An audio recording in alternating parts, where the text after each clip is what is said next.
এটা হচ্ছে যে দুবাই ইন্টারন্যাশনাল এয়ারপোর্টে আজকে একটা ড্রোন হামলা হয়েছে। যে পৃথিবীর সবচেয়ে বড় বিমানবন্দর এই মুহূর্তে বন্ধ। যে বিমানবন্দরে বছরে ৯ কোটি মানুষ যাতায়াত করে এবং প্রতিদিন ৩০০ থেকে ৫০০টা পর্যন্ত ফ্লাইট ওঠানামা করতে পারে। এখানে দেখেন একদম মাঝের অংশটা হয়েছে দুবাই।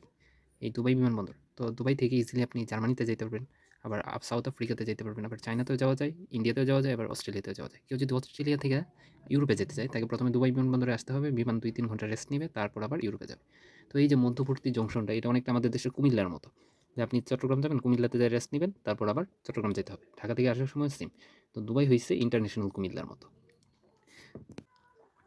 তো যেহেতু ইন্টারন্যাশনাল কুমিল্লা অর্থাৎ দুবাই বন্ধ, তো এখন এই দায়িত্বটা কে নেবে? এই দায়িত্বটা যাবে হয়েছে ইন্ডিয়ার গুজরাট বন্দরে।